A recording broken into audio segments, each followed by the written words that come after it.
तो हम लोग सबसे पहले सैंपल पेपर लगाना शुरू करते हैं। तो सैंपल पेपर नंबर 11, ठीक है। हम लोग टॉपिक लगा रहे हैं magnetic effect of current, magnetic effect of current, ठीक है। तो ये पहला सैंपल पेपर है टोटल, लेकिन हम लोग 11वें से शुरू करते हैं, बीच में से कहीं भी, ठीक है। अब इस सैंपल पेपर को अगर देखा जाए तो इलेक्ट्रिसिटी इसका हमने लगाया ही है, ठीक है। अब हम लोग मैग्नेटिक इफेक्ट ऑफ करंट की बात करें तो इसमें टोटल 3 क्वेश्चन दिए हुए हैं 3 मार्क्स के, ठीक है। और एक क्वेश्चन दिया है 5 नंबर का। और ये जो 3 क्वेश्चन दिए हैं 3 क्वेश्चन दिए हैं 3 मार्क्स के, ठीक है। बस मैं आपको लॉजिक लॉजिक बताऊंगा ताकि हम लोग ज्यादा से ज्यादा कर पाए, ठीक है। तो वो है क्वेश्चन नंबर आपका 14, क्वेश्चन नंबर हमारा 14, क्वेश्चन नंबर हमारा 14 के बाद 16, 14, 16, 20, और जो एक है जिसमें 5 क्वेश्चन है वो है हमारा question number magnetic effect of electric current, question number 36, question number 36, ठीक है। तो मैं आप लोगों को क्वेश्चन की भी पिक भेज देता हूं ताकि आप लोग समझ पाए क्वेश्चन क्या है, ठीक है। अब देखिए, अब सर जो क्वेश्चन नंबर पहला है, जो मतलब क्वेश्चन नंबर 14 दिया हुआ है, अब जल्दी जल्दी हम लोग लॉजिक समझते हैं। तो क्वेश्चन नंबर 14 में क्या दिया हुआ है, क्वेश्चन नंबर में बोला है कि इनकरेक्ट स्टेटमेंट बतानी है। इनकरेक्ट स्टेटमेंट बतानी है, कौन सी स्टेटमेंट इनकरेक्ट है। और जो भी चारों स्टेटमेंट लिखी है वो मैग्नेटिक लाइन ऑफ फोर्स के बारे में लिखी है, मैग्नेटिक लाइन ऑफ फोर्स के बारे में कुछ चीजें पूछ रहा है, ठीक है। अब पहला स्टेटमेंट, दूसरा स्टेटमेंट, तीसरा स्टेटमेंट, चौथा स्टेटमेंट, 4 स्टेटमेंट दिया, गलत वाली बतानी है। तो पहला बोला है कि direction of magnetic field at a point is taken to be the direction in which north pole of a magnetic compass needle point, ठीक है। यानी ये कह रहा है कि जो मैग्नेटिक फील्ड की डायरेक्शन होती है जो हम लेते हैं, वो वही डायरेक्शन लेते हैं जो कंपस के नॉर्थ पोल की जो डायरेक्शन होती है। तो हाँ, ये बात तो क्लियर है। क्यों क्लियर है सर, हम लोग जानते थे कि कभी भी कोई मैग्नेट रहता है, कोई भी मैग्नेट रहता है, अगर ये नॉर्थ पोल है, ये साउथ पोल है, नॉर्थ पोल है और साउथ पोल है, और यहाँ पे इस तरीके से है। तो अगर आप यहाँ पे कंपस रख देंगे, अगर यहाँ पे कंपस रख देंगे तो कंपस किस तरफ पॉइंट करेगा, इस तरफ। यहाँ पे कंपस रख देंगे तो कंपस इस तरफ पॉइंट करेगा, यहाँ कंपस रख देंगे कंपस इस तरफ पॉइंट करेगा। तो मैग्नेटिक फील्ड की जो डायरेक्शन लेते हैं वो नॉर्थ पोल की डायरेक्शन लेते हैं। तो ये तो बात क्लियर है। तो पहला स्टेटमेंट ओके सर, ठीक है। दूसरा स्टेटमेंट बोला कि magnetic field lines are closed curve. क्या magnetic field lines close curve बनाती हैं, क्लोज्ड कर्व बनाती हैं कि नहीं? क्या magnetic field line close curve बनाती है? हाँ सर, ये आपको दिख ही रहा है यहाँ पे, अंदर स्ट्रेट होता है, ठीक है। तीसरा पॉइंट छोड़ते हैं, पहले चौथा डी देख लेते हैं। तो डी अगर ऑप्शन देखा जाए तो डी ऑप्शन दिया हुआ है कि रिलेटिव मैग्नेटिक फील्ड की जो स्ट्रेंथ होती है, मैग्नेटिक फील्ड की स्ट्रेंथ जो होती है वो डिग्री ऑफ क्लोजनेस, यानी फील्ड लाइन कितनी क्लोज है इस पे डिपेंड करती है। फील्ड लाइंस क्लोजनेस पे डिपेंड करती है, क्लोजनेस पे। अब देखते हैं क्या ये बात सही है। हाँ सर, मैग्नेटिक फील्ड लाइन जितनी, अब देखो यहाँ पे मैग्नेटिक फील्ड लाइन बहुत क्लोज होती है और यहाँ पे दूर होती है। तो हम जानते हैं मैग्नेटिक फील्ड लाइन जितनी क्लोज होंगी उतना का, तो ये भी स्टेटमेंट सही है। अगर ये तीनों स्टेटमेंट सही है तो हम लोग जान गए कि ऑप्शन नंबर 3 ही गलत होगा बिना पढ़े। लेकिन चलो देखते हैं ऑप्शन नंबर 3 है क्या। ऑप्शन नंबर 3 ये बोला है कि अगर मैग्नेटिक फील्ड लाइंस पैरेलल हैं, ओके सर, और इक्विडिस्टेंट है, पैरेलल है, ऊपर से इक्विडिस्टेंट है, ठीक है सर। तो वो कह रहा है, तो इसका मतलब ये हुआ ये जीरो फील्ड स्ट्रेंथ को दिखा रहे हैं, जीरो फील्ड है। तो देखो ये क्वेश्चन, ये स्टेटमेंट ऐसे ही गलत हो गया। पूछे कैसे? अगर मैग्नेटिक फील्ड लाइंस हैं और पैरेलल हैं, मतलब मैग्नेटिक फील्ड लाइन है, तो जीरो फील्ड तो हो ही नहीं सकता, जीरो फील्ड स्ट्रेंथ। अगर किसी जगह पे मैग्नेटिक फील्ड लाइन प्रेजेंट है, अगर मैग्नेटिक फील्ड लाइन प्रेजेंट है तो वहां मैग्नेटिक फील्ड लाइन है। अगर इक्विडिस्टेंट है तो मतलब वो यूनिफॉर्म होता है, जीरो नहीं होता है। क्या होता है? यूनिफॉर्म होता है। याद करिए, अगर मैग्नेटिक फील्ड लाइन बराबर की दूरी पे है तो यू यूनिफॉर्म होता था, है ना। और अगर बराबर की दूरी पे नहीं है, मतलब दो पास में है बाकी दूर है, ठीक है, तो वो नॉन यूनिफॉर्म होता है, नॉन यूनिफॉर्म। ठीक है, इक्वी डिस्टेंस कहने का मतलब क्या होता है? इक्वी डिस्टेंस कहने का मतलब ये हुआ कि अगर अगर ये नॉर्थ पोल है, मतलब इक्वी डिस्टेंस मतलब हर मैग्नेटिक फील्ड लाइन के बीच की दूरी बराबर है, इक्वल डिस्टेंस पे, इक्वी डिस्टेंस, है ना। जैसे मान लो यहाँ पे मैग्नेट मैंने ले लिया, जैसे आप वो लेते हैं हॉर्सशू मैग्नेट, हम लोग हॉर्सशू मैग्नेट क्यों यूज करते हैं ज्यादातर? हॉर्सशू मैग्नेट, तो हॉर्सशू मैग्नेट आपका ऐसे होता है, ठीक है। तो हम लोग इसीलिए लेते हैं क्योंकि सर यहाँ पे जो नॉर्थ पोल आप लेते हैं, इसको लेते हैं आप नॉर्थ पोल, नॉर्थ, और इसको लेते हैं आप साउथ पोल, ठीक है। तो जो मैग्नेटिक फील्ड लाइंस यहाँ से बनती हैं वो स्ट्रेट बनती हैं नॉर्थ से साउथ की तरफ जाते हुए, और बराबर दूरी पे, मतलब यही यूनिफॉर्म है। अगर बराबर दूरी पे नहीं है, जैसे यहाँ देखो अंदर वाली जो मैग्नेटिक फील्ड लाइन होती है बराबर दूरी पे होती है, तो यहाँ पे यूनिफॉर्म होता है, लेकिन बाहर वाली मैग्नेटिक फील्ड लाइन के बीच की दूरी बराबर नहीं है, बदलती जा रही है ना दूरी, तो नॉन यूनिफॉर्म है। क्लियर हो गया कि नहीं? ये वाला कॉन्सेप्ट क्लियर हुआ, है ना। तो ये नॉर्मल क्वेश्चन भी आ सकता है कि अगर क्वेश्चन आता है कि what are the features of magnetic field lines, magnetic field lines के बारे में कुछ लिखिए, तो आप लिख सकते हैं कि मैग्नेटिक फील्ड लाइन डायरेक्शन दिखाती है नॉर्थ पोल का, magnetic field line close curve होती है, वो पैरेलल होती है, तो यूनिफॉर्म नॉन यूनिफॉर्म वाला कॉन्सेप्ट, और जितना क्लोज होंगी उतना ज्यादा स्ट्रेंथ होगी। ये पॉइंट क्लियर हुआ कि नहीं? Question number 14 clear? क्लियर 14? ठीक है, यस सर। अब क्वेश्चन नंबर 16 देख लेते हैं। ठीक है सर, क्वेश्चन नंबर 16 क्या है? क्वेश्चन नंबर 16 देखिए, मतलब आपके सामने कई तरीके की डायग्राम दे दी है। तो बोला है कि मैग्नेटिक फील्ड लाइन है, चार स्टूडेंट है ए बी सी डी, और सबने मैग्नेटिक फील्ड लाइन बनाई है, करंट कैरिंग स्ट्रेट वायर है। ठीक है, अगर कोई करंट कैरिंग स्ट्रेट वायर है, ठीक है सर, एक वायर है जो करंट कैरी कर रहा है। अब बस आप देखिए करंट वायर कैरी कहां से कर रहा है? कैरी कर रहा है ये टॉप से बॉटम, क्योंकि यहाँ पे जो वायर है इसको आगे ले जाके जिस बैटरी से जोड़ा गया है, जिस बैटरी से जोड़ा गया है उसका पॉजिटिव पोल देखो, चारों बच्चों का एक ही है, मतलब चारों बच्चों ने पॉजिटिव पोल ऊपर ही रखा है, कोई दिक्कत नहीं सर। ठीक है, तो हमको पता है करंट इधर से जाएगा, इधर से करंट जाएगा। अब अगर कोई स्ट्रेट वायर है, आपको पता है कोई करंट, अब करंट यहां से यहां जा रहा है, तो आपको यानी करंट की डायरेक्शन ये है स्ट्रेट कंडक्टर में, टॉप से बॉटम। यानी अब याद करिए कि टॉप से बॉटम हमने क्या याद किया था? T B C. तो मैग्नेटिक फील्ड लाइन क्या बनेंगी? अब स्ट्रेट वायर के लिए हम लोग जानते हैं, हमने लेक्चर नंबर 2 में देखा था, क्लोज्ड बनेंगी। बनेंगी कि नहीं क्लोज्ड? है ना, क्लोज्ड बनेंगी। और क्लोज बनने के अलावा वो कैसी बनेंगी? क्लॉकवाइज बनेंगी कि एंटी क्लॉकवाइज बनाएंगे? तो अगर मैं राइट हैंड थंब रूल भी यूज कर लूं, यूजिंग यूजिंग यूजिंग अगर मैं right hand thumb rule use करूं, तो एक तो मैंने याद किया था कि बता और टीबीसी, जो ट्रिक मैंने याद की थी कि अगर टॉप से बॉटम है तो क्लॉकवाइज बनेगा, तो मैं तो एक चीज तो जानता हूं कि इसमें जो करंट होगा वो क्लॉकवाइज होगा, होगा कि नहीं क्लॉकवाइज? ये तो मुझे पता है, और राइट हैंड थंब रूल से भी मुझे पता है क्लॉकवाइज आएगा। ठीक है, तो ये क्लॉकवाइज होगा, यानी ऑप्शन ए जो है उसमें क्लॉकवाइज दिया है, ठीक है। ऑप्शन बी में एंटी क्लॉकवाइज दिया है, तो बी स्टूडेंट तो गलत बनाया है। ऑप्शन सी तो डायग्राम ही गलत है, ठीक है, क्योंकि वो कह रहा है कि मैग्नेटिक फील्ड लाइन कंडक्टर के आसपास ऐसे होंगी, ऐसे होंगी, तो ऐसे तो नहीं होंगी सर, ये तो क्लियर है, तो ये भी गलत है सी। और डी, अब देखिए आप कंफ्यूज होंगे ए और डी में, ए और डी देखने में एक जैसा लग रहा है, लेकिन अगर आप ध्यान से देखें तो ए और डी में ये जो डी वाला डायग्राम दिखा रहा है, मतलब ये जो बनेगा ये दूसरे प्लेन में बनेगा। ये क्लियर है कि नहीं? दूसरे प्लेन वाला कॉन्सेप्ट, है ना। मतलब ये जो वायर निकल रही होगी, ये वायर क्या दिखाना चाहता है?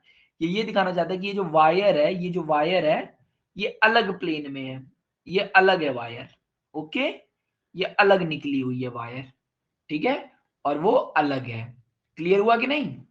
है ना, वायर अलग निकली है। Is it clear? तो इसका ऑप्शन नंबर क्या हो गया? ऑप्शन नंबर डी स्टूडेंट सही है। ए और डी में कंफ्यूज हो सकते हैं लेकिन ए नहीं होगा। क्लियर? ये कॉन्सेप्ट क्लियर हुआ? Yes sir. अब अगर मैं 20 नंबर देखूं, एजर्शन रीजन, ठीक है, जो कि पेपर के सबसे अच्छे क्वेश्चनों में से एक होते हैं, ठीक है। अब देखिए, तो अब सर क्वेश्चन नंबर 20 देखते हैं क्या है। तो क्वेश्चन नंबर 20 में एक कथन दिया है, मतलब एजर्शन बोला हुआ है, एजर्शन बोला हुआ है कि the direction of force is given by Fleming left hand rule.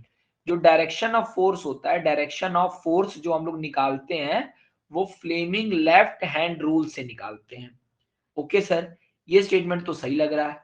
और रीजन दिया हुआ है कि magnetic field exert a force on moving charge. कह रहा है कि जो मैग्नेटिक फील्ड होती है वो एक्सर्ट करती है फोर्स, एक्सर्ट करती है force on moving charge, moving charge, moving charge in same direction, in same direction as direction of field, as direction of field. ये तो स्टेटमेंट ही गलत हो गया कि नहीं? ये स्टेटमेंट गलत हो गया। क्यों गलत हो गया बताइए? है ना? क्यों? क्योंकि भाई अगर मैग्नेटिक फील्ड इस डायरेक्शन में है, करंट इस डायरेक्शन में है, तो ये कभी भी परपेंडिकुलर करती है। यहां बोला है कि मैग्नेटिक फील्ड जो फोर्स लगाती है मदर फादर चिल्ड्रन, तो कह रहा है मैग्नेटिक फील्ड जो फोर्स लगाती है किसी भी मूविंग चार्ज पे, मूविंग चार्ज मतलब current, in same direction, direction of magnetic field, तो ये स्टेटमेंट गलत हो गया। ओके, क्लियर हुआ कि नहीं? है ना? अगर यहाँ परपेंडिकुलर लिखा होता, परपेंडिकुलर, तब ये सही होता। यस सर, ठीक है, ठीक है। नाउ अब एमसीक्यू के अलावा सर एक और क्वेश्चन है, क्वेश्चन नंबर 36 देख लेते हैं। 5 नंबर का क्वेश्चन है, क्या करना है क्या रहा है, बस एक जानकारी ले लेते हैं। बोला a current carrying conductor kept in a magnetic field experience force. कह रहा है अ करंट कैरिंग कंडक्टर, कह रहा है एक करंट कैरिंग कंडक्टर जो है, करंट कैरिंग कंडक्टर जो होता है, ठीक है, कैप्ट इन मैग्नेटिक फील्ड, अगर उसको कैप्ट इन मैग्नेटिक फील्ड में रखा जाए, experience of force, experience of force, वो एक फोर्स एक्सपीरियंस करता है, तो पूछा वाई, पूछा है वाई। अगला क्वेश्चन इसी के अंदर पूछा है, सेम के अंदर, on what factors, on what factors does the direction of this force depend, on what factor does direction of this force depends। Okay sir, ठीक है।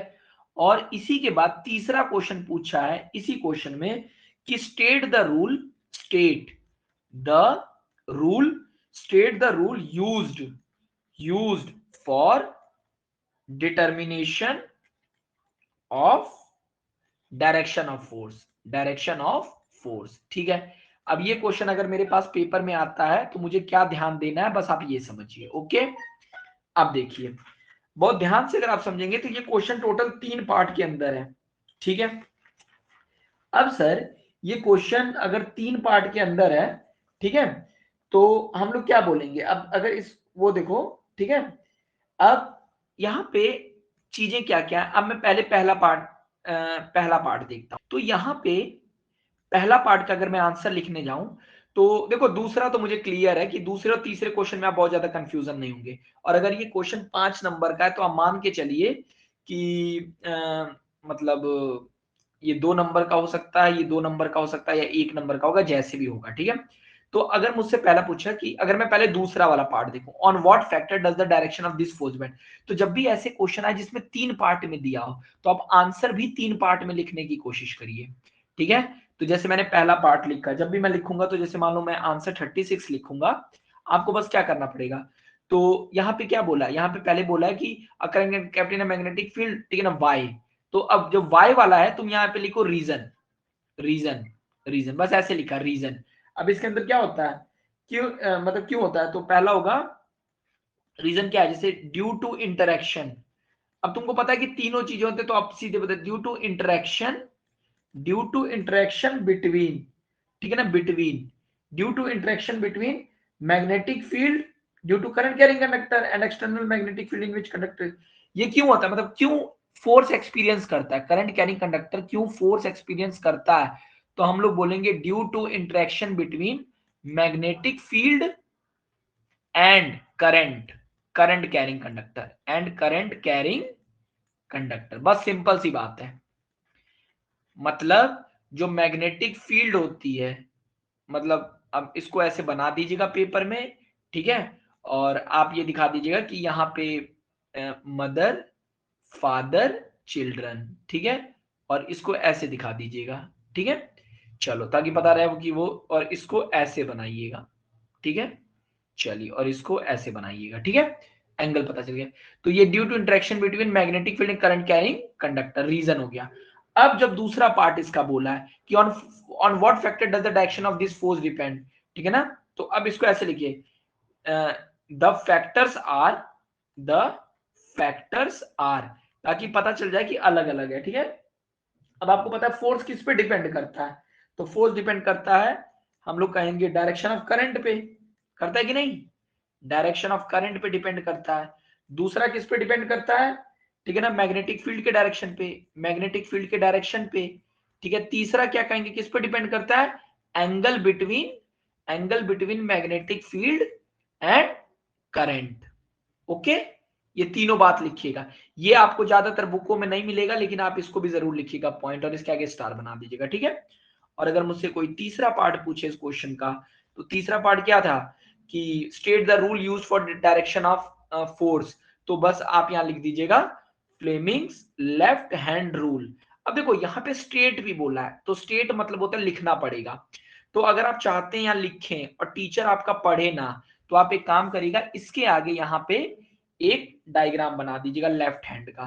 तो अगर आप अपना लेफ्ट हैंड अपने सामने रखेंगे, तो आप डायग्राम कैसे बनाएंगे, ठीक है, आप थोड़ा सा अपना लेफ्ट हैंड रख के थोड़ा देखिएगा कि ये हुआ, फिर ऐसे उंगली बनाइएगा, ठीक है, और इसको इस तरीके से करके, ठीक है, और इस तरीके से, और इस तरीके से करके, है ना, और अपनी हथेली इस तरह दिखा दीजिएगा, इस तरीके से करिएगा, और यहाँ पे ठीक इसी के बगल में आपको एक डायग्राम बनाना है, जो सेम ऐसे ही, फिर इसके पैरेलल और एक ऐसे आपको दिखाना है, ठीक है ना। तो आप क्या दिखा, father mother children, mother father children ना, तो ये इसको आप दिखा दीजिएगा। थंब किसको दिखाता, थंब फोर्स दिखाता था, है ना, मोशन ना,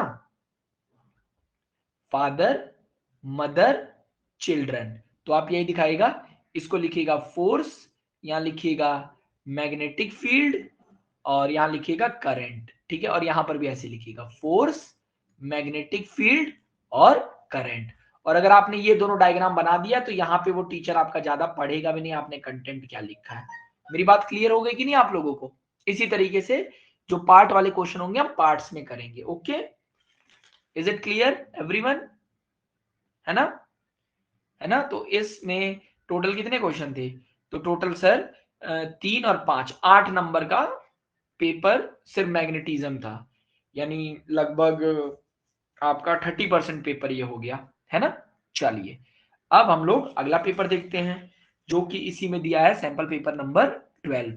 अब इसको जब हम लोग देख रहे हैं, तो हम लोग पा रहे हैं सर कि इसके अंदर मैग्नेटिज्म के 3 क्वेश्चन है 3 नंबर के, मतलब 3 एमसीक्यू दिए हैं, ओके, 3 एमसीक्यू दिए हैं, एक क्वेश्चन दिया है 3 नंबर का, ओके सर, एक क्वेश्चन दिया है 3 नंबर का शॉर्ट आंसर क्वेश्चन, और एक क्वेश्चन दिया है 5 नंबर का, 5 नंबर का क्वेश्चन, ठीक है सर, लॉन्ग आंसर। अब आप देख पा रहे होंगे कि यहाँ पर भी 3 3 3 6 5 11, 11 नंबर का, सोचो 28 में से 11 नंबर सिर्फ एक चैप्टर से, तो ये कितना इंपॉर्टेंट पोर्शन है मैग्नेटिज्म, और फ्री के नंबर, ठीक है। अब जो हमको एमसीक्यूज दिए हुए हैं वो भी देख लेते हैं कौन कौन से हैं, ठीक है। तो यहाँ पे टोटल जो एमसीक्यू दिए हैं वो है क्वेश्चन नंबर यहाँ पे 3 दिया हुआ है, ठीक है, उसके बाद क्वेश्चन नंबर 6 दिया हुआ है, उसके बाद क्वेश्चन नंबर 18 दिया हुआ है, ठीक है सर, और फिर क्वेश्चन नंबर 27 दिया हुआ है, और क्वेश्चन नंबर 34 दिया हुआ है, ठीक है। तो अब देखते हैं सर, सबसे पहले को क्या दिया हुआ है, तो क्वेश्चन नंबर अगर 3 देखा जाए हम लोग, ठीक है, तो क्वेश्चन नंबर 3 यहाँ पे दिया हुआ है कि किस बारे में है क्वेश्चन नंबर 3, तो बोला है कि magnetic field lines in a region A closer together as compare to region B, कह रहा है कि रीजन ए में, एक रीजन है, रीजन ए, वहां पे मैग्नेटिक फील्ड लाइंस जो है वो क्लोजर है, मतलब बहुत ज्यादा पास में है, ठीक है, और रीजन बी में मैग्नेटिक फील्ड लाइन जो है वो लेस क्लोजर है, मतलब वो इससे कम क्लोजर है, ठीक है। दिस मीन डैट, इसका क्या मतलब हुआ, इसका मतलब क्या हुआ? तो पहला बोल रहा है कि magnetic field is stronger at A, magnetic field is stronger at A, at A. दूसरा बोल रहा है magnetic field is stronger at B. तीसरा बोल रहा है कि मैग्नेटिक फील्ड इक्वल है ए और बी पे, ठीक है। और चौथा बोल रहा है कि नो कंक्लूजन, कुछ नहीं बताया जा सकता है। तो ये तो बहुत ही इजी क्वेश्चन है। क्यों इजी है? क्योंकि हम लोग जानते हैं सर, अभी हमने पीछे पढ़ा कि मैग्नेटिक फील्ड लाइन जो होती है वो किस पे डिपेंड होती है? डिग्री ऑफ क्लोजनेस पे। ओके, तो जिसमें सबसे ज्यादा क्लोज है वहां पे होगा। तो क्वेश्चन नंबर 3 एक बहुत ही इजी क्वेश्चन था। हो गया? Yes, yes. अब क्वेश्चन नंबर 6 देखते हैं। तो क्वेश्चन नंबर 6 दिया है कि choose the incorrect statement. Close कर। अच्छा, ये तो सेम क्वेश्चन है, ये सेम क्वेश्चन है जो पीछे था, ठीक है। जिसमें रॉन्ग स्टेटमेंट कौन सा है? रॉन्ग स्टेटमेंट है कि जीरो फील्ड स्ट्रेंथ वाला। ओके, सी इनकरेक्ट है। हाँ, तो ये चलो इजी हमारे लिए हो गया। Very good. अब हम लोग सीधे आते हैं क्वेश्चन नंबर 18 पे। Question number 18, assertion reason. अब क्वेश्चन नंबर 18 का जो एजर्शन दिया हुआ है, स्टेटमेंट दिया हुआ है, यही मैं कहता हूं एक बार क्वेश्चन लगने लगते हैं ना तो बहुत इजी हो जाता है। एजर्शन देखो क्या दिया, कह रहा है कि force experienced by moving charge will be maximum if direction of velocity of charge is parallel to applied magnetic field. ये कह रहा है कि अगर वेलोसिटी ऑफ चार्ज जो होगा, अगर वेलोसिटी ऑफ चार्ज जो होगा वो पैरेलल होगा मैग्नेटिक फील्ड के, तो मैक्सिमम होगा, मैक्सिमम क्या होगा? फोर्स लगेगा। तो ये स्टेटमेंट तो देखते ही पता चल गया गलत है, दूसरा पढ़ने की जरूरत ही नहीं है। क्यों? आप जानते हैं ना मैक्सिमम कब होता है? जब एंगल 90 डिग्री होता है। याद आ रहा है कि नहीं? Is it correct? है ना? सही बात है। तो ये स्टेटमेंट तो पहला गलत हो गया, यानी एजर्शन इज फॉल्स। अब रीजन क्या दिया हुआ है? रीजन में दिया force on moving charge depends on direction of applied magnetic field. यानी ये कह रहे हैं कि जो फोर्स होता है, force on moving charge, force on moving charge depends, force on moving charge depends on applied magnetic field. तो रीजन तो सही है, एजर्शन फॉल्स है। क्लियर हुआ कि नहीं? Clear everyone? देखिए, देखिए कहने का बस लॉजिक इतना है कि जब भी फोर्स की बात होगी, फोर्स की बात होगी, तो फोर्स जो भी होता है वो मैग्नेटिक फील्ड एंड करंट पे डिपेंड करता है। अभी हमने देखा ये वाला, देखो अभी यहां पे हुआ कि फैक्टर्स कौन से हैं जिस पे डिपेंड करता है? तो डायरेक्शन ऑफ करंट और मैग्नेटिक फील्ड की डायरेक्शन, और एंगल पे भी डिपेंड करता है, एंगल पे भी डिपेंड करता है। तो मैक्सिमम कब होता है? जब मैग्नेटिक फील्ड के बीच में, अगर मान लो मैग्नेटिक फील्ड ये है और करंट ये है, जब मैग्नेटिक फील्ड और करंट के बीच में एंगल 90 डिग्री होगा तो लगने वाला मैग्नेटिक फोर्स सबसे ज्यादा होगा, लगने वाला मैग्नेटिक फोर्स सबसे ज्यादा होगा। क्लियर हुआ कि नहीं? है ना? क्लियर? ठीक है, तो एंगल पे डिपेंड होता है। तो यहां पे ये कह रहा था कि जो velocity of charge, velocity of charge मतलब कि करंट, अगर पैरेलल है मैग्नेटिक फील्ड के, अब आप खुद ही सोचिए, अगर इसी डायरेक्शन में मैग्नेटिक फील्ड लग रहा है, मैग्नेटिक फील्ड लग रहा है और उसी डायरेक्शन में करंट भी लग रहा है, तो मैग्नेटिक फोर्स नहीं लगेगा, मैग्नेटिक फोर्स नहीं लगेगा, क्योंकि एंगल दोनों के बीच में 0 डिग्री है। लगने के लिए दोनों के बीच में एंगल 90 डिग्री होना चाहिए। देख पा रहे हैं कि नहीं आप? क्लियर हुआ? क्लियर हुआ सबको? ओके, इजी था, ठीक है। अब अगला क्वेश्चन देख लेते हैं। तो क्वेश्चन नंबर सर 6 भी हो गया, 18 भी हो गया, वेरी इजी। क्वेश्चन नंबर 27 क्या दिया हुआ है? तो क्वेश्चन नंबर 27 ये बोला हुआ है कि ड्रॉ करिए, ड्रॉ करना है magnetic field lines around a bar magnet, magnetic field lines बनाइए अराउंड अ बार मैग्नेट। मतलब सिर्फ लाइन बनाने के लिए बोला है तो सिर्फ डायग्राम से मतलब रखेंगे, ठीक है। और अगला बोला name the device, name the device, name the device use to draw magnetic field lines, name the device use to draw magnetic field lines, magnetic field lines कौन सा यूज करेंगे हम लोग, मतलब डिवाइस यूज करेंगे, ठीक है। तो ये तो बहुत इजी। अब देखो जब ये क्वेश्चन, अब ये क्वेश्चन कितने नंबर का था, तो अगर हम लोग देखा जाए तो ये क्वेश्चन था 3 नंबर का, तो यानी 1.5 नंबर का, तो कोई दिक्कत नहीं। तो ये सिंपल सा, इस क्वेश्चन में कुछ नहीं करना है, एक बस डायग्राम बोला है तो सिंपल सा एक बनाएंगे, आप ऐसे लिखेंगे, ठीक है। यहां पे बनाइए नॉर्थ पोल, ठीक है, यहां पे बनाइए साउथ पोल, ठीक है। बस डायग्राम पेपर में थोड़ा सा अच्छा बनाइए, बाकी इस क्वेश्चन में कुछ नहीं है, ठीक है। ये हुआ, ये हुआ। अब जब भी बार मैग्नेट का बोले बनाने के लिए, ठीक है, तो सबसे पहले एक क्लोज कर्व यहां बनाइए, मतलब ऐसे लाके दिखा दीजिए, ठीक है। एक यहां से और लाके दिखा दीजिए थोड़े दूर पे, है ना, अ, मतलब ऐसे भी ला, मतलब इस तरीके से ला के ऐसे दिखा दो पास में, ठीक है। सिमिलरली ऐसे, और सिमिलरली ऐसे, और यहां से बाकी इस तरीके से निकाल देना, ठीक है। ऐसे 2 निकाल लीजिएगा। और सिर्फ इतना ही नहीं करना है, आपको याद होना चाहिए कि नॉर्थ से निकलता है तो आपको रे दिखाना जरूरी है, बिना रे दिखाए ये बर्बाद हो जाएगा। तो आप दिखाइए कि नॉर्थ पोल से निकलता है, ओके, है ना, और एंड होता है साउथ पोल पे। क्लियर,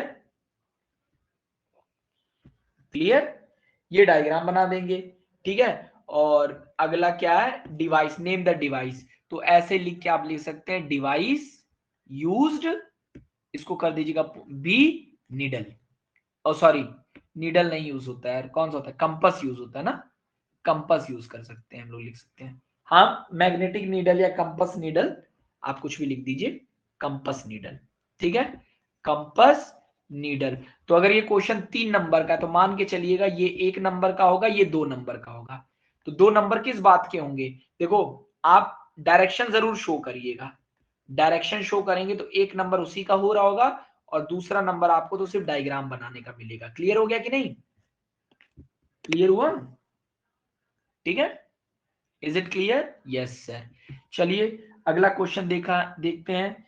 तो अगला क्वेश्चन क्या बोला हुआ है, क्वेश्चन नंबर 34 जो दिया हुआ है, तो क्वेश्चन नंबर 34 बोला है कि व्हाट इज सोलेनॉइड। ठीक है सर, लेक्चर में हमने देखा ही हुआ है सोलेनॉइड क्या है, तो ये तो कंफ्यूजन ही नहीं है।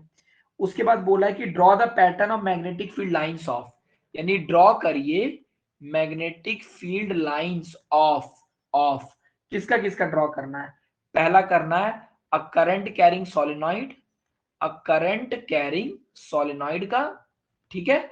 और दूसरा ड्रॉ करना है अ बार मैग्नेट का, अ बार मैग्नेट का, ठीक है। और एक और क्वेश्चन इसमें पूछा हुआ है कि list, list two, list two distinguishing, distinguishing feature, मतलब 2 अलग अलग फीचर बताइए, ठीक है, किस चीज का, feature between the 2 fields, between the 2 fields, ठीक है, बिटवीन द 2 फील्ड्स, ठीक है। चलिए, तो ये क्वेश्चन बहुत इजी है। फिर इस क्वेश्चन को भी 3 पार्ट में करेंगे जब भी करेंगे, क्योंकि 5 नंबर का है, तो 5 नंबर का है तो 3 क्वेश्चन है। अब आप खुद ही सोचिए, ये डेफिनेशन 1 नंबर की होगी व्हाट इज सोलेनॉइड, इसके अंदर 2 दिया है तो ये 2 नंबर होगा, और लिस्ट 2 फीचर बोला है तो 2 फीचर बताने हैं तो ये 2 नंबर का होगा। क्लियर हुआ कि नहीं, है ना।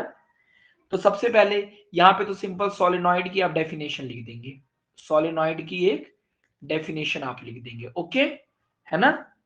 तो ये आपको याद ही होगा, हम लोगों ने पढ़ा ही था कि कॉइल होती है, इंसुलेटेड कॉपर वायर होता है सिलेंडर के फॉर्म में, ठीक है, ये कर लेंगे। इसके बाद आप जब सोलेनॉइड की डेफिनेशन लिख लेंगे तो ये जो दूसरा पार्ट होगा इसमें एक करंट कैरिंग सोलेनॉइड का डायग्राम बनाएंगे, तो वो वाला भी हमने पढ़ा ही हुआ है कैसे बनाना है ना, तो उसको 3D में आप बना लेंगे। क्लियर है, क्लियर है ना, निकाल के इसके अंदर लगभग यूनिफॉर्म दिखा देते थे, याद आ रहा है कि नहीं, है ना। और अगर आपको बस याद क्या रखना था, याद ये रखना था कि अगर बैटरी इस तरफ लगी है, जिधर पॉजिटिव होता था, याद करिए मैंने क्या बताया था, जिधर पॉजिटिव होता था उसी में मैग्नेटिक फील्ड लाइंस आती हैं, ये याद रखिएगा बस, ठीक है। और यहां से आप निकलते हुए दिखा दीजिएगा, ओके, क्लियर है ना। और और बाकी कुछ भी आपको करने की जरूरत नहीं। हाँ बस इतना ध्यान रखिएगा, ये बार मैग्नेट का हम लोगों ने कर ही लिया। अभी देखा नॉर्थ साउथ से दिखाएंगे, एक ये बनाएंगे, 2-3 ऐसे निकाल दीजिएगा, ठीक है। मतलब डायग्राम अच्छा बनाएगा, मेरी तरह मत बनाइएगा, जैसे मैंने पीछे बनाया था वैसे बनाइएगा। अब ये क्वेश्चन थोड़ा सा सही है। List two distinguishing feature between two field, दो फील्ड के बीच में दो अलग अलग फीचर बताइए, मतलब जो दोनों को अलग करता है ना, ठीक है, मतलब जो दोनों में अंतर है। हाँ हाँ हाँ हाँ, कॉइल जैसा ही सोलेनोइड बनाएंगे। अब ये देख लो, टू डिस्टिंग्विशिंग फीचर, जो दोनों में अंतर है, जो दोनों को बनाता है, मतलब आप कैसे पहचानेंगे कि ये बार मैग्नेट का है कि सोलेनोइड का है। तो टू डिस्टिंग्विशिंग फीचर की बात करें तो पहला फीचर तो हमको पता है कि सर सोलेनोइड क्यों बनाया जाता था, स्ट्रॉन्ग मैग्नेट बनाने के लिए, है ना। तो मैं ये कह सकता हूं कि जो मैग्नेटिक फील्ड होता है, magnetic field due to solenoid, solenoid होता है इज ग्रेटर देन, किसकी वजह से, is greater than that of bar magnet. Okay, ये हम लोग क्या लेते हैं, बार मैग्नेट से बड़ा होता है। दूसरा चीज आप क्या बोलेंगे कि जो बार मैग्नेट होता है वो परमानेंट मैग्नेट होता है। भाई बार मैग्नेट की मैग्नेटिक फील्ड नहीं बदल सकते हैं, जबकि जो उसका करंट बदल के आप मैग्नेटिक फील्ड की ताकत बदल सकते हैं। ओके ना, तो बार मैग्नेट जो होता है वो परमानेंट होता है, परमानेंट होता है, यानी जब तक अगर, मतलब बार मैग्नेट हमेशा रहेगा। लेकिन सोलेनॉइड क्या होता है, सोलेनॉइड जो होता है, ठीक है, ये परमानेंट मैग्नेट इसको कहते हैं, और सोलेनॉइड को इलेक्ट्रोमैग्नेट कहते हैं। क्या कहते हैं, इलेक्ट्रोमैग्नेट कहते हैं, ठीक है। ओके, है ना। और ये तब तक ही रहता है, सोलेनॉइड मैग्नेट तब तक ही रहता है जब तक उसमें करंट फ्लो कर रहा है। ओके, क्लियर हुआ कि नहीं। यस, तो ये थोड़ा क्वेश्चन अच्छा था, बाकी तो बेसिक अभी कुछ भी नया नहीं आया। तो इस तरीके से हम लोगों ने ये वाला भी पेपर लगा लिया। Clear, should we move to the next paper. अब सर हमारे पास पेपर नंबर 13 है, जिसके अंदर हम देखते हैं कि मैग्नेटिज्म के फिर एमसीक्यू टोटल 3 दिए हुए हैं, ठीक है, 3 नंबर का। एक शॉर्ट आंसर क्वेश्चन है 3 नंबर का, और एक क्वेश्चन है 5 नंबर का। देखते हैं क्या है, ठीक है। अब इसमें जो क्वेश्चन नंबर 3 नंबर के दिए हुए हैं वो है क्वेश्चन नंबर, देखिए, तो सर जो क्वेश्चन नंबर 14 यहाँ पे दिया हुआ है हमारे सामने, तो क्वेश्चन नंबर 14 तो एक बहुत जनरल क्वेश्चन दिया हुआ है, जो कि बोल रहा है, क्या बोल रहा है, the magnetic field near a long straight wire. तो पहला बोला हुआ है कि जो मैग्नेटिक फील्ड होगी, magnetic field near near a long straight wire, long straight wire, ठीक है, तो कैसी होगी। तो पहला बोला है कि straight line parallel to wire, straight line parallel to wire. Okay sir, दूसरा बोला है straight line perpendicular to wire, straight line perpendicular to wire.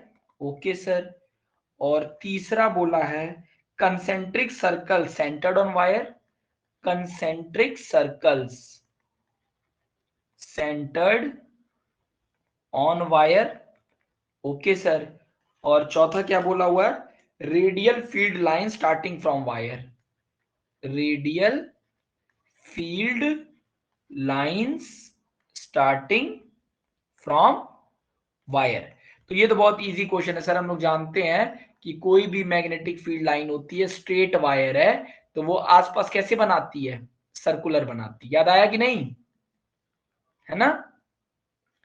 तो वो क्या होगा, स्ट्रेट लाइन तो पहली बात नहीं होगा, उसके बाद रेडियल फील्ड लाइंस भी नहीं होता, होता है concentric circle centred on wire. Okay, is it clear, is it clear, ठीक है। यस सर, नाउ क्लियर है। अगला बोला हुआ है क्वेश्चन नंबर 16। क्वेश्चन नंबर 16 बोल रहा है कि पोटेंशियल डिफरेंस लाइव वायर और न्यूट्रल वायर में कितना होता है। लाइव वायर, लाइव वायर किस कलर की होती है, रेड, और न्यूट्रल वायर किस कलर की होती थी, ब्लैक। ठीक है, याद करिए, लाइव वायर और ब्लैक वायर के बीच में कितना पोटेंशियल डिफरेंस होता था, है ना। यस, याद आ रहा है ना, तो 220 वोल्ट इंडिया में। 220 वोल्ट होता था, तो इसका आंसर 220 वोल्ट है। चार ऑप्शन दिए हुए हैं, 200 वोल्ट, बी 220 वोल्ट, सी 150 वोल्ट और डी 210 वोल्ट। क्लियर हुआ कि नहीं? Yes sir. 220 ही आप लिखेंगे, है ना। इसका कारण आपको नहीं पता चलेगा, लेकिन बस आप 220 यूज याद कर लीजिए, ठीक है। ओके, चलो यहां तक क्लियर। अब जो पॉइंट बताने जा रहा हूं, अब देखो ये क्वेश्चन तो सर अगर आप देखें तो ये 14 वाला क्वेश्चन भी फर्जी था, 16 वाला भी फर्जी था, लेकिन ये 20 वाला क्वेश्चन बहुत ही शानदार दिया हुआ है, ठीक है। और ऐसा क्वेश्चन अभी तक मैंने नहीं देखा है किसी भी पेपर में, तो इसलिए हम लोग देखते हैं 20 वाला क्वेश्चन दिया क्या हुआ। देखो ये कह रहा है कि कभी भी इलेक्ट्रिक सर्किट में, ठीक है ना, इलेक्ट्रिक सर्किट में जो वायर्स कैरिंग करंट, मतलब वायर जिनमें करंट होता है, वायर्स कैरिंग करंट, कभी भी इलेक्ट्रिक सर्किट में wires carrying current in opposite direction, अगर दो वायर जो ऑपोजिट डायरेक्शन में, in opposite direction are twisted together, are twisted together, उनको एक साथ मतलब कस दिया जाता है आपस में, ठीक है। ये एक स्टेटमेंट दिया है। रीजन देखते हैं क्या बोला है। रीजन बोल रहा है कि अगर ट्विस्ट नहीं करेंगे, इफ नॉट, अगर आप नहीं ट्विस्ट करेंगे, इफ नॉट, ठीक है ना, तो the combination of wire form a current loop. तो ये कह रहा है कि जो वायर्स का कॉम्बिनेशन है, wires combination will form a current loop. Okay sir, अब देखते हैं और क्या कह रहा है। The magnetic field generated by loop might affect adjacent circuit. Okay, और जो magnetic field generate by loop, ठीक है, might affect components. Okay sir, अब देखो, अब तुम इस चीज को थोड़ा समझने की कोशिश करते हैं, ये क्वेश्चन क्यों अच्छा है और कैसे समझा जा सकता है। देखो, अगर दो वायर्स हैं, एक में करंट ऊपर की तरफ जा रहा है, अब समझिएगा, और एक में करंट नीचे की तरफ जा रहा है ना। अब होता क्या है बच्चों, आपको पता है कि अगर करंट ऊपर की तरफ जा रहा है तो बी टी ए बता, और इसका याद हमने किया था टीबीसी, टॉप टू बॉटम। तो इसके अंदर, बता वाले के अंदर मैग्नेटिक फील्ड कैसा बनेगा, सोचो कैसा बनेगा, है ना। तो इसका जो मैग्नेटिक फील्ड बनेगा वो बनेगा B T A, anticlockwise, यानी उल्टा घूमेगा। ओके, और इसकी वजह से जो मैग्नेटिक फील्ड बनेगा वो कैसा बनेगा, क्लॉकवाइज बनेगा। बनेगा कि नहीं, है ना। तो आप बस ये सोचिए कि अगर वायर्स के बीच में कोई ना कोई दूरी रह गई, अगर वायर्स के बीच में दूरी रह गई, तो यहां पे एक नेट में देखो, अब ट्विस्ट करने का फायदा सोचो क्या है। अब तुमने क्या किया, इस वाले वायर को जिसमें करंट ऊपर जा रहा था, और इसी के बगल में, अब देखो इसकी वजह से मैग्नेटिक फील्ड क्लॉकवाइज बन रहा था, है ना, एंटी क्लॉकवाइज बन रहा था, और तुमने दूसरी वायर उसी के बगल में लगा दी और कस दिया, जिसकी वजह से अब मैग्नेटिक फील्ड एंटी क्लॉकवाइज बनेगा, है ना। इसकी वजह से एंटी क्लॉक, इसकी वजह से क्लॉकवाइज बनने लगा। अब अगर क्लॉकवाइज बनने लगा दोनों की वजह से, तो आप देख रहे होंगे यहां पे एक मैग्नेटिक फील्ड लाइन दूसरी वाली को काट दे रही होगी, कट कर रही होगी कि नहीं। मतलब भाई उसी में, उसी रीजन में क्लॉकवाइज भी बन रहा है, उसी रीजन में एंटी क्लॉकवाइज भी बन रहा है, तो नेट मैग्नेटिक फील्ड जीरो हो जा रहा होगा, कि नहीं। अब अगर नेट मैग्नेटिक फील्ड जीरो हो जाएगा, तो मतलब अब वायर, अब आपको पता है कि अगर मैग्नेटिक फील्ड कहीं होगा और करंट कहीं होगा, तो मैग्नेटिक फील्ड और करंट होने की वजह से फोर्स लगता है, फोर्स पैदा होता है। तो अगर मैग्नेटिक फील्ड ही पैदा नहीं होगा, अगर दोनों को आप ट्विस्ट कर देंगे, तो मैग्नेटिक फील्ड पैदा नहीं होगा, मैग्नेटिक फील्ड जीरो हो जाएगा। तो करंट है, मैग्नेटिक फील्ड जीरो हो गया, तो मैग्नेटिक फोर्स नहीं लगेगा, तो आसपास अगर कोई कंपोनेंट होगा इलेक्ट्रिसिटी का, उस पर कोई फर्क नहीं पड़ेगा। अगर आप नहीं करेंगे तो wire combination will form a current, current loop. अब आप खुद ही सोचिए कि नहीं तो यहाँ पे कुछ ना कुछ ऐसा लूप आ जाएगा जिसकी वजह से मैग्नेटिक फील्ड नहीं आनी चाहिए, तो वो करने लगेगा। ठीक है, ओके। सर क्रॉस नहीं करेंगी एक दूसरे को। एक चीज याद रखिए, अलग अलग की मैग्नेटिक फील्ड लाइन क्रॉस कर सकती हैं, सेम की नहीं क्रॉस करती हैं। ओके, आया कि नहीं समझ? ठीक है। हाँ देखो, जैसे ये आप समझो कि मान लो आपने यहाँ पे बना दिया, ये आपने बनाया है, ठीक है। तो आपने बनाया ये जैसे इस तरीके से, आप बस आप ऐसे समझ जाओ कि ये कहना चाहता है, जो आप पढ़ते हैं कि मैग्नेटिक फील्ड लाइन दो कट नहीं करती हैं, तो सेम में कट नहीं करती हैं। जैसे अगर एक बार मैग्नेट है, ये नॉर्थ पोल है, ये साउथ पोल है, तो नॉर्थ से दो जो निकलेंगी वो नहीं कट करेंगी। लेकिन अगर ये इस मैग्नेट का नॉर्थ पोल है और ये दूसरे मैग्नेट का साउथ पोल है, तो आप समझ जाइए कि अगर ये यहां से निकल रहा है और कोई साउथ से नॉर्थ नहीं, अगर मान लो ये कोई किसी दूसरे का नॉर्थ से साउथ जा रहा है, तो वो इसको कभी ना कभी हो सकता है काट दे। मेरी बात समझे कि नहीं, है ना? चलो क्लियर, चलिए यहां तक हमको क्लियर हो गया। तो ये क्वेश्चन भी सर हमको क्लियर हो गया। अब क्वेश्चन नंबर हमारे तीन हो गए, यानी 20 का दोनों सही है, स्टेटमेंट भी सही है, रीजन भी सही है। अब क्वेश्चन नंबर 32वां देखते हैं क्या है। ठीक है, अब क्वेश्चन नंबर 32 देखिए। अब क्वेश्चन नंबर 32 क्या कह रहा है? 32 कह रहा है कि name and state the rule use for determination of direction of induced current. अब ये आपके क्वेश्चन पूछ दिया आउट ऑफ सिलेबस, क्योंकि अब यहां पे कहानी गई बदल। अब ये क्वेश्चन एनसीईआरटी के हिसाब से तो सही है, लेकिन सिलेबस में आपके इंड्यूस्ड करंट की कहीं भी बात नहीं हो रही है। तो इस टॉपिक को हम लोग थोड़ी देर के लिए रखते हैं। ठीक है, तो क्वेश्चन ये था कि name and state the rule. अगर इंड्यूस्ड करंट के बारे में बताना है तो बताइए कि रूल बताइए कौन सा लगेगा। ठीक है, ये हम लोग देखेंगे कि रूल क्या लगता है, क्यों लगता है। ठीक है, और एक एप्लीकेशन भी बताइए इसका। ठीक है, तो इस क्वेश्चन को अभी हम लोग फॉर द टाइम बिंग छोड़ देते हैं। ओके, चलिए इसके बाद क्वेश्चन नंबर 36 दिया हुआ है, क्वेश्चन नंबर 36। ठीक है ना? चलिए मैं आपको बता दूंगा एक बार इस कॉन्सेप्ट को, लेकिन आप मान के चलिए अगर आपके सिलेबस में नहीं दिया हुआ है, क्योंकि सिलेबस में उन्होंने लिखा हुआ है Fleming left hand rule, right hand rule नहीं लिखा है आपके सिलेबस में, तो आप जरूर ध्यान दीजिएगा। और सिलेबस आपका कट भी हुआ है, पता है ना? तो हम सिलेबस से ही पहले फोकस करते हैं। ठीक है, तो क्वेश्चन नंबर 36 क्या बोला है? What are magnetic field lines? What are magnetic field lines? तो ये क्वेश्चन तो क्लियर है। List three characteristic of these line. List three characteristic of these lines. Okay sir. और बोला हुआ है कि describe in brief an activities to study, मतलब एक कॉइल की वजह से जो मतलब वो बनता है, मैग्नेटिक फील्ड लाइंस बनती हैं, उन उसके बारे में एक एक्टिविटी लिखिए, उसके बारे में एक एक्टिविटी लिखिए। ओके,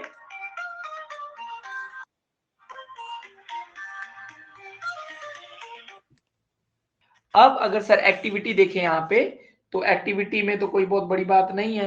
हाँ पढ़ लिए तो बढ़िया है, लेकिन नहीं पढ़े तो कोई बात नहीं है। ठीक है, अब ये क्वेश्चन सर 3 पार्ट में डिवाइड है और 5 नंबर का क्वेश्चन है। तो वाटर मैग्नेटिक फील्ड लाइन ये 1 नंबर का होगा, लिस्ट थ्री कैरेक्टरिस्टिक ये 2 नंबर का होगा, और ये भी 2 नंबर का होगा। ठीक है, तो आंसर कैसे लिखना आपको पता ही है। जब भी हम इसका आंसर लिखेंगे तो मैग्नेटिक फील्ड लाइंस क्या होती हैं, ठीक है, वो आप लिख लेंगे यहाँ पे, डेफिनेशन हमको क्लियर है। उसके बाद प्रॉपर्टीज, प्रॉपर्टीज तो हम लोग जान ही रहे हैं मैग्नेटिक फील्ड लाइंस की, जान रहे हो कि नहीं?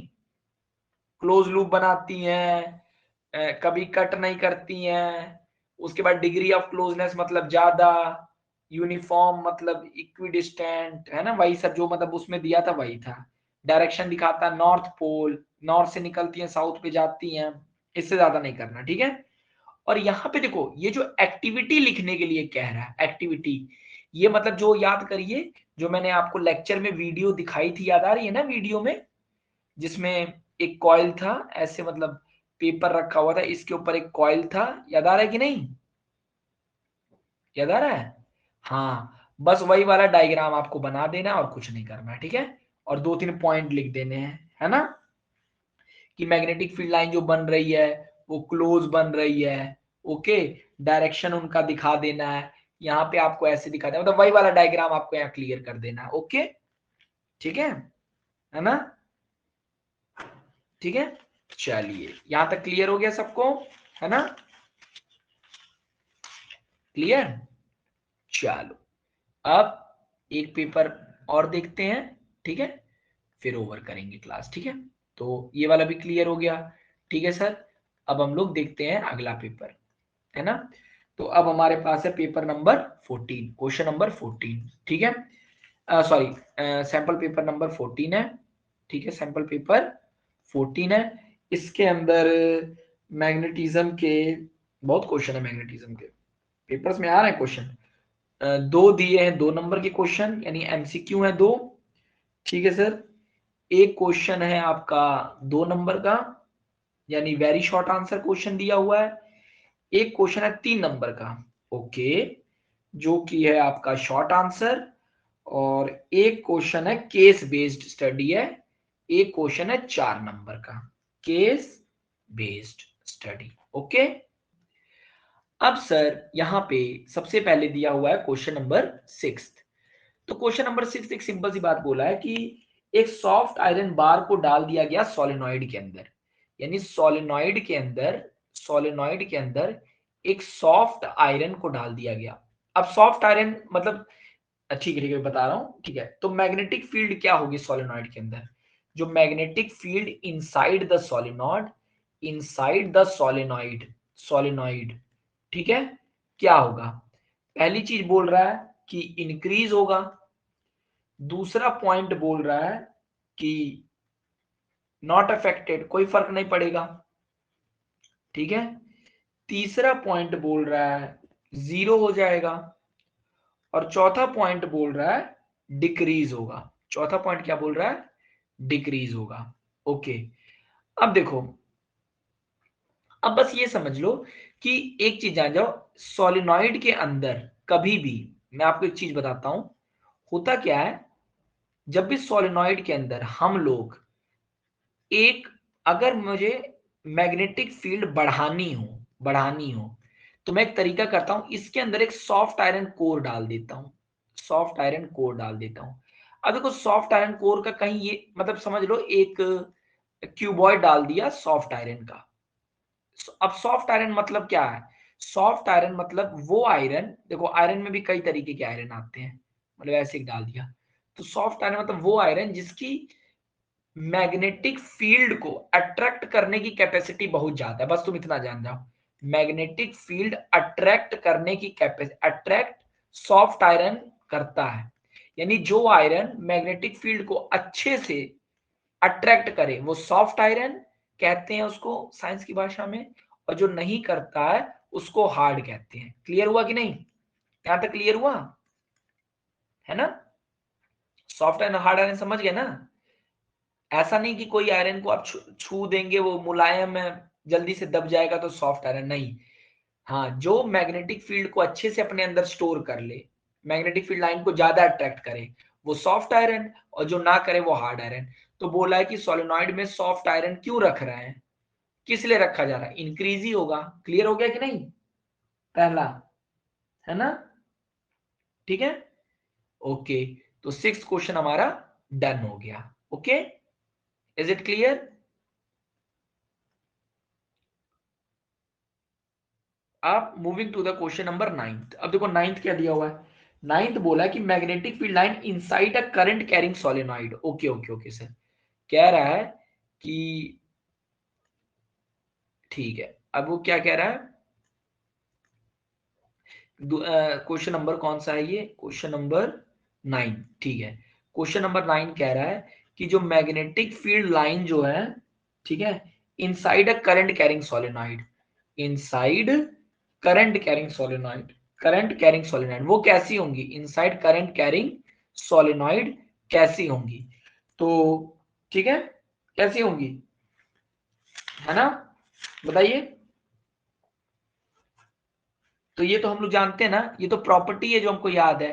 तो इसका हम लोग सीधे आंसर याद रखते हैं कि क्या होंगी, स्ट्रेट होती हैं और पैरेलल होती हैं, स्ट्रेट एंड पैरेलल। स्ट्रेट, हाँ ऑप्शन के हिसाब से, ऑप्शन में देखिए क्या क्या ऑप्शन दिया हुआ है। ऑप्शन में पहला ऑप्शन दिया सर्कुलर, एंड सर्कुलर तो किसी कीमत पे नहीं होंगी। along the axis and parallel to each other, perpendicular to x and equidistant from each other, okay है ना।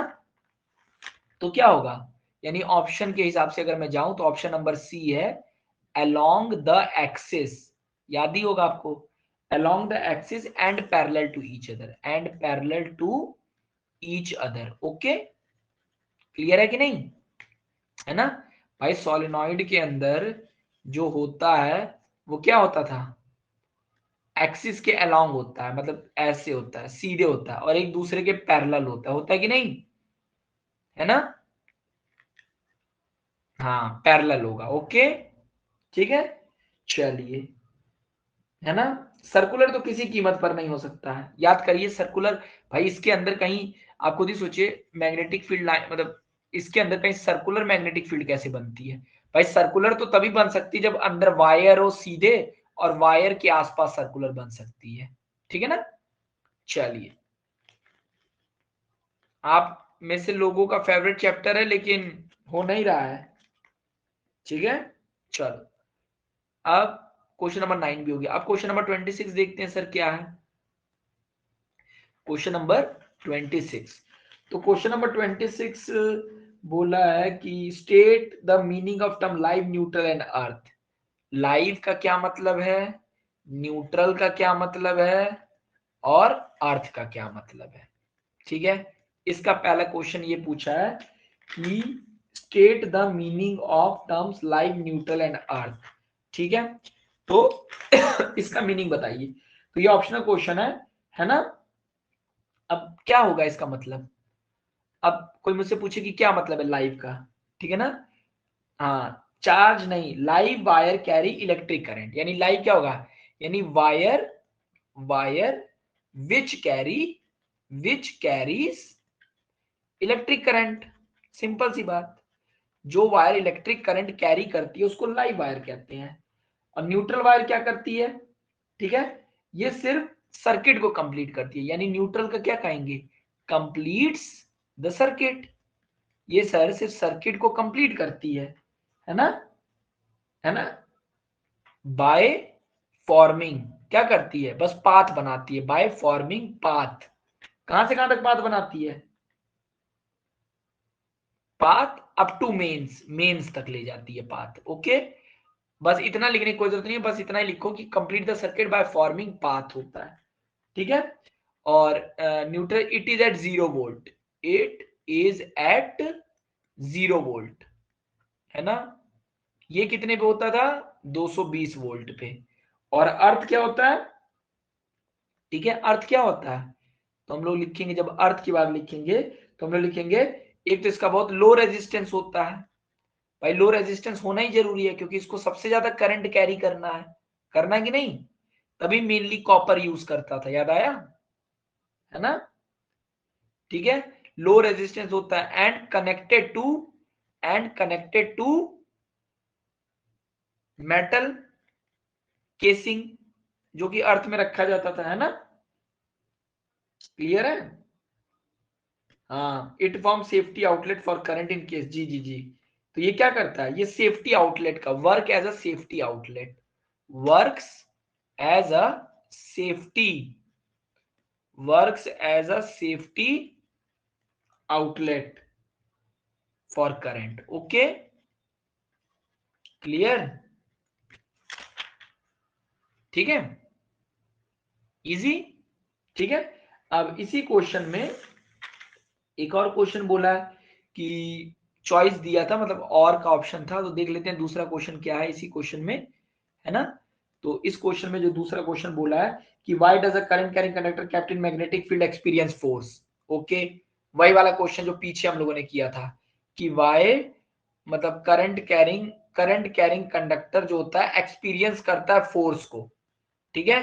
तो क्या आप बोलेंगे, याद है ना कि जब मैग्नेटिक फील्ड लाइन और वो किसी एंगल पे रखती है तो एक्सपीरियंस करता है फोर्स।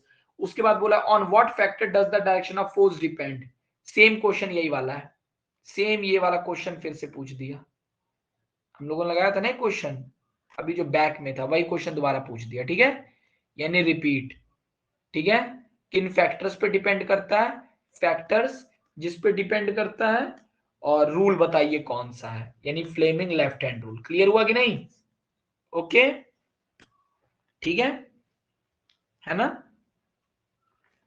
हाँ, अब बाकी जो बात रही आगे इसके केस बेस्ड स्टडी की, उसको हम लोग बाद में करेंगे। ठीक है, ओके,